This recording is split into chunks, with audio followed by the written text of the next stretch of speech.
Well, hello out there in YouTube land. This is Drew Badger, the world's #1 English fluency guide, and it is a pleasure to be joining you for another advanced listening practice lesson. Well, today, as usual, before we get into the actual lesson, I want to remind people watching, if you are new to the channel, please go back and watch our previous videos first, because they're going to be slower, even some of them a little bit slower than how I'm speaking right now. This is an advanced listening practice lesson, so I will be speaking faster than usual and faster at times than native speakers do in movies and conversations and things like that.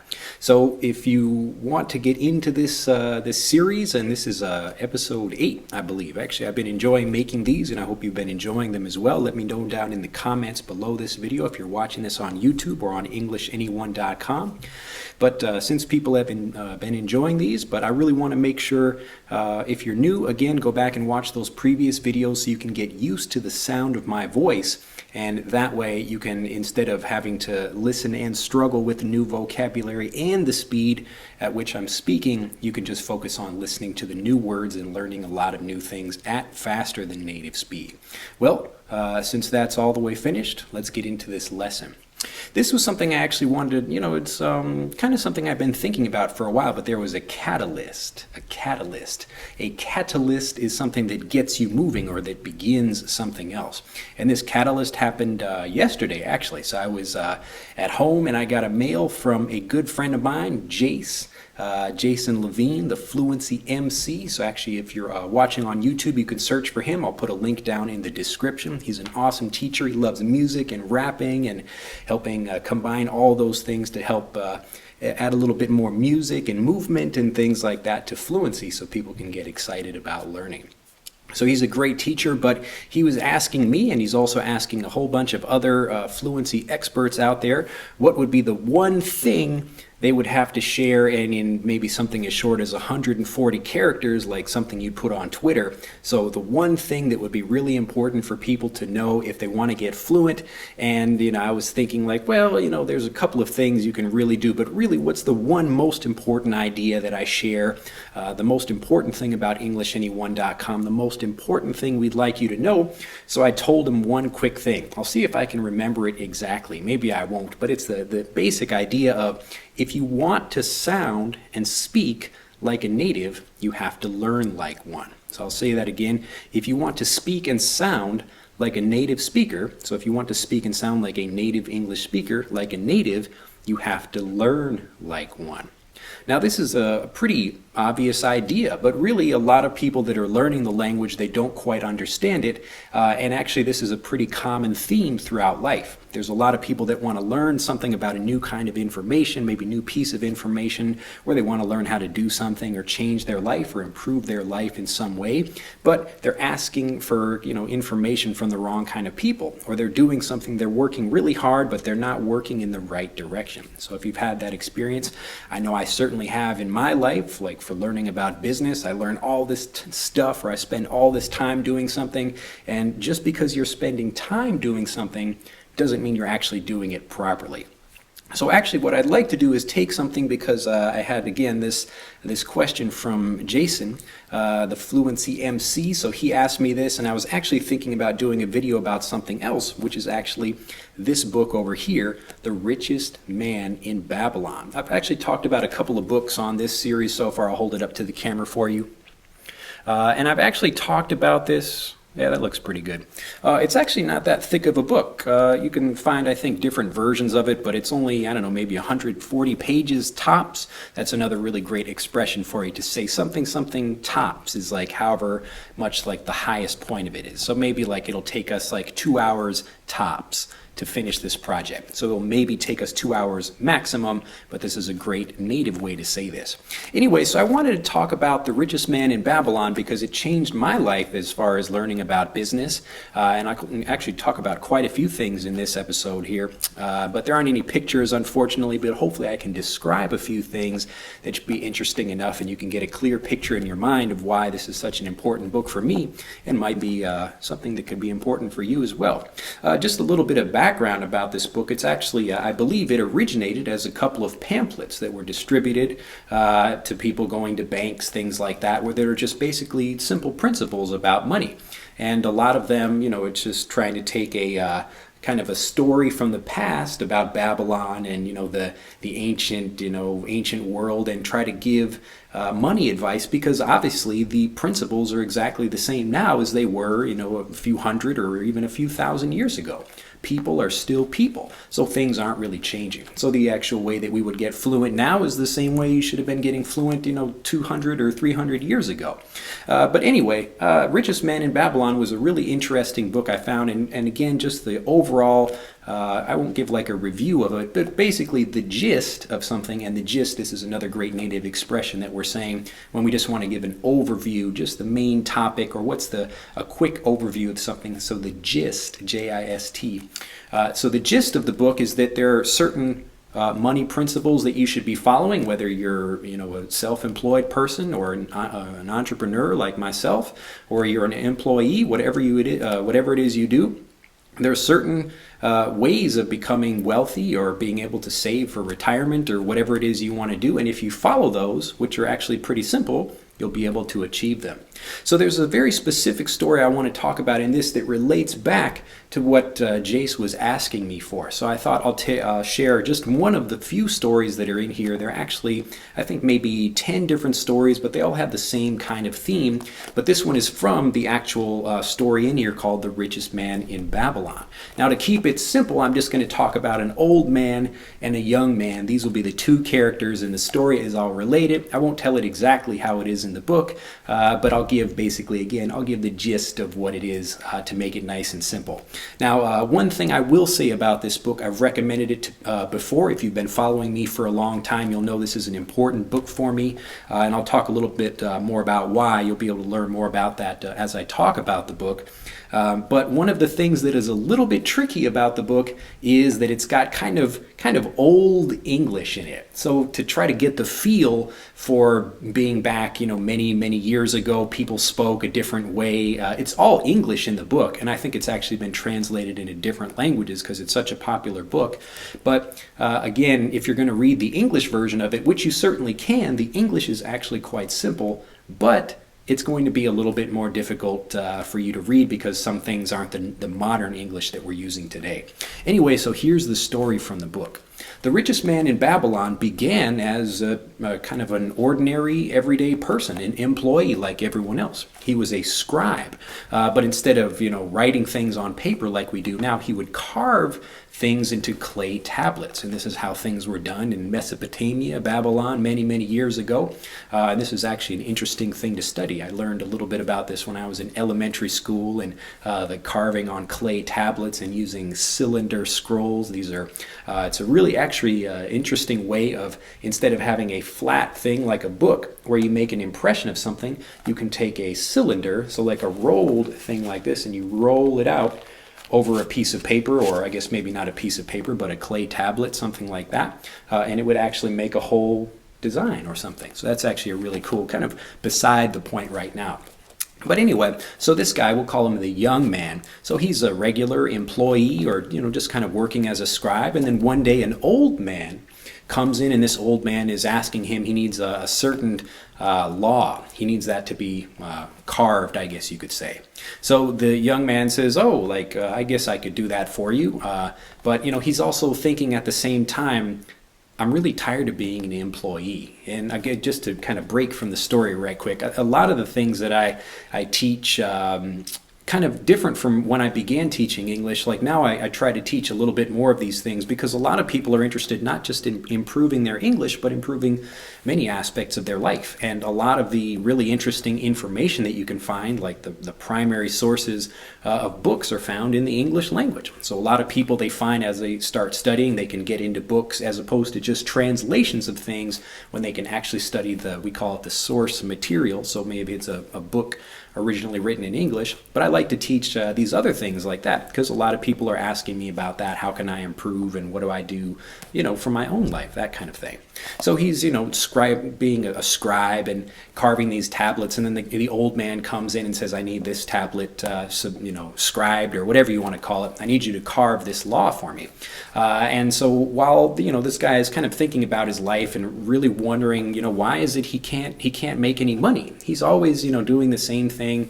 He's working the same job, but he doesn't seem to be making any real progress in his life. He makes money and he spends it, that kind of thing.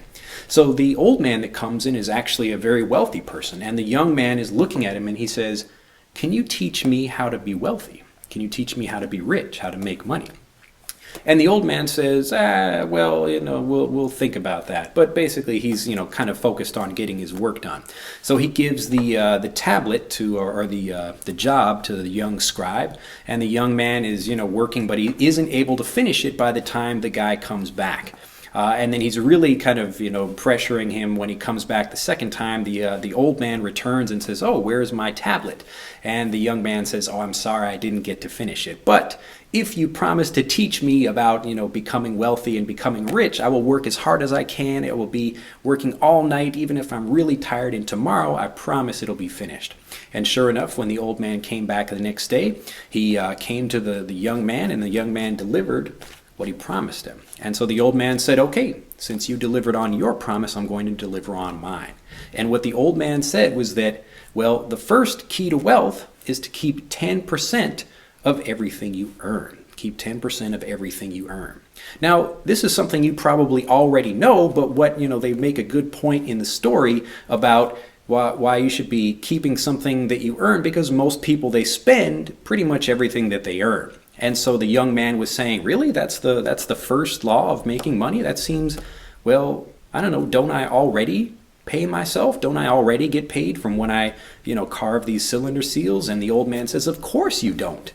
You're probably the last person that gets paid. Everyone else gets paid. The people that make your clothing, the people that make your food, the people that make, your shoes, all these other things like that. So after you make money, you spend your money on all these things, and then at the end of the month, you have nothing left. So what you have to do first is, as soon as you make money, you take 10% of that, at least 10%, and put it somewhere where you can allow that just to sit, and then hopefully grow over time as you continue to add more money to that collection of money. So the first rule is how you can actually begin growing some money that you can start doing something with, and that is to save 10% of all you earn. Now, when I was first reading The Richest Man in Babylon, I think maybe 10 years ago or something, I came across the book and I found it really interesting. So I was sitting and reading it, and the first part of it made sense to me. Okay, so the first rule is to save 10% of all you learn, 10% of all you earn, I should say, excuse me. But we'll get to the kind of second things and the following ones after this. So he was saving his money. And then so the young man decided, okay, I'm going to save my money. And over time, he realized it wasn't that big of a deal. He would make some money. He would put 10% of it somewhere, hiding it or keeping it. And then he would spend the rest. And then over time, as time passed, he was able to save a whole bunch of money. And, he spent a year doing that. And actually, the next year, the old man came back and he asked the young man, hey, what did you do with the money? So you took the money, and did you save your 10% every day, or what all the money that you earned, and did you keep all that money? And he said, oh, well, of course I did. And he said, well, fantastic. So the old man was very happy that he followed the first rule of making money. But here's the interesting part, and this is where it's connected to what Jace was asking me about. So he said, okay, great. What did you do with the money?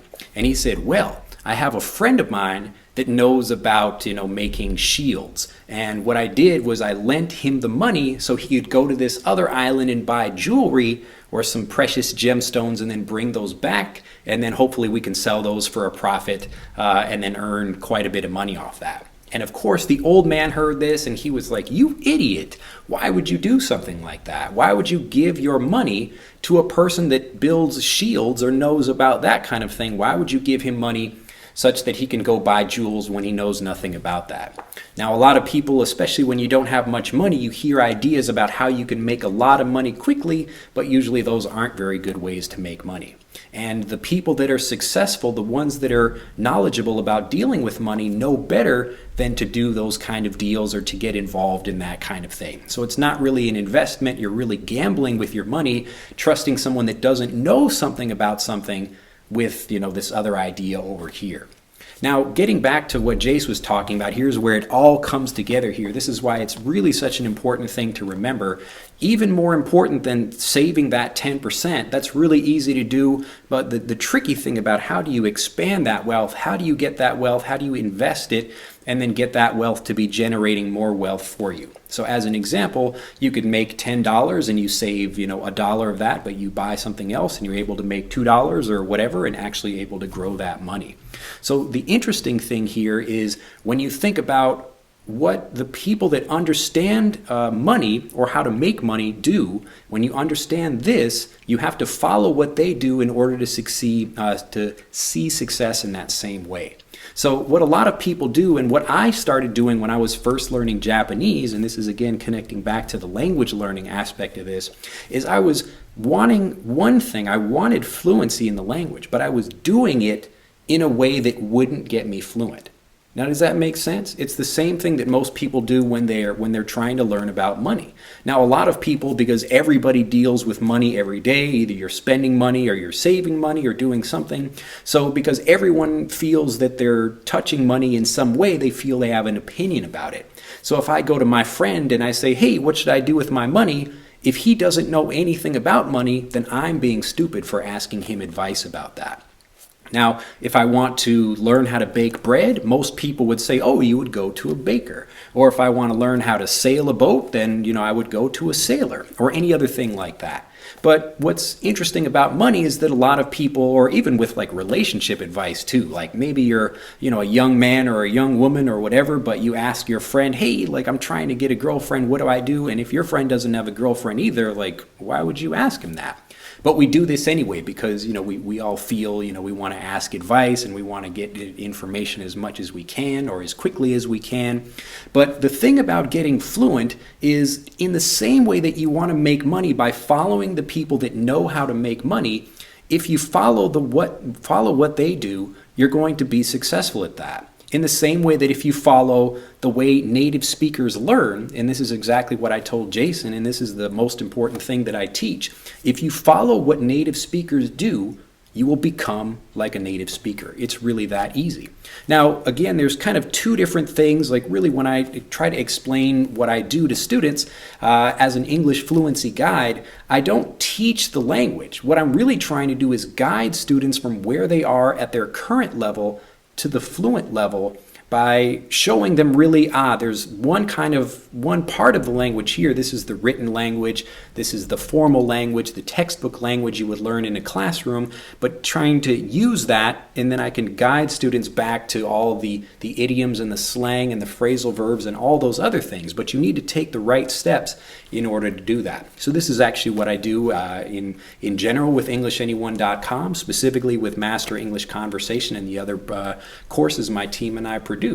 But anyway, so really getting back to this idea of if you're learning like a non-native speaker, like a student in a classroom, you're going to become a non-native speaker when you try to speak. And in the same way I was doing that, it was the same mistake that I made when I came to Japan and tried to learn the language. And again, I was learning bits and pieces. I was learning lots of individual things, but then I couldn't use anything fluently when I spoke. So maybe I would learn, I knew the days of the week or how to count or some interesting vocabulary words. But as soon as you got me into a conversation, I was lost. I would have to say one or two things and stop and think for a long time. And again, the reason I was doing that is because I'm learning it the wrong way. It's like complaining that you're following people that don't know how to make money, trying to learn how to make money from them, and you're doing the things that they do and you're making the same mistakes that they do when you should be following the actual people that know how to make money.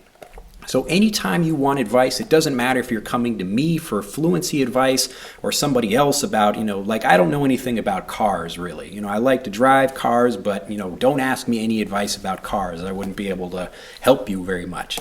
But if you want to know about fluency, I'm your man. I can help you with that. So again, really, you want to be thinking about following the right way to do something, whatever it is you're going to do, and that's really going to help you see success at that thing. It's really very simple. It's almost the tricky thing that you have to do is to stop listening to everybody else that doesn't know what the hell they're talking about. Everybody likes to give their opinion. Everybody thinks they know something about whatever the topic is, but most people really don't. And you can see that because, people have their specific focus or specific area of expertise. So when I want to learn about, cars or whatever, I go talk to my friend who knows a lot about cars. Or if I want to help, with, something on the website, I would talk to my friend who's a web developer, that kind of thing. Now, all these things seem really obvious, but if you don't think about it in the same way when you're thinking about getting fluent, if you keep learning in the way that's not producing native speakers, then you're going to be not becoming a native speaker.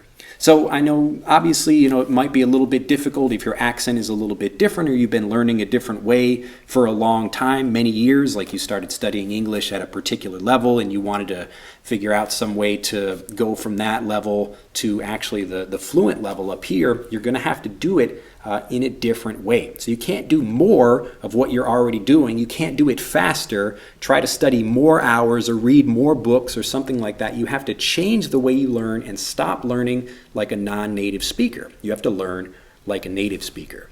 Now, if you'd like to learn more about this, we can explain everything on our website. We're actually rebuilding that right now. If you're watching this well in the future, hopefully we have a beautiful new website.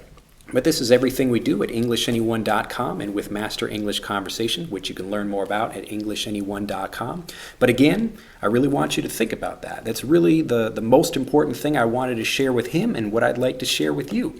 Really, whatever it is you want to do, find the people that are doing it successfully and model those people. You don't have to do exactly what they do, but it's obviously better to do what they're doing than copying the other people that really don't know what's going on.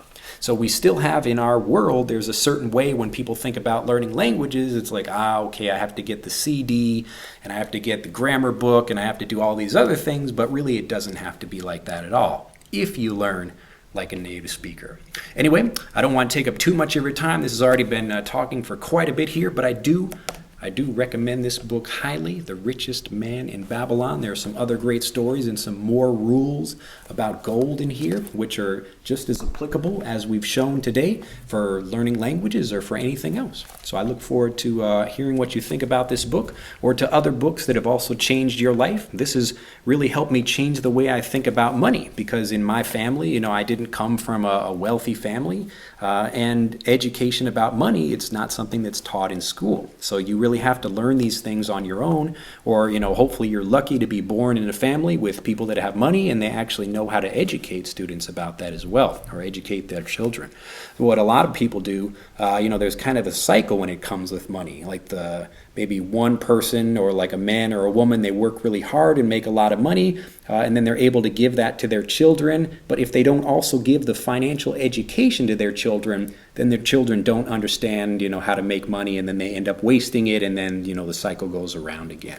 So if you're smart and you're not the kind of person like me that was given that information when you were growing up, you had a regular like working class family or middle class family, then you're going to have to learn these rules on your own. But learning about money and wealth, those kinds of things, the laws and the ideas are applicable to lots of other things in your life. Well, I hope you've enjoyed this. Hopefully you can give this a thumbs up. Do subscribe to the channel if you'd like to learn more. We'll be releasing these. And as always, as soon as this video gets to 10,000 million views, or maybe just 10,000, whichever comes first. But if we do get to that, and I hope we do, and we do soon, I will release the next video in this series. Have a fantastic day. Bye-bye.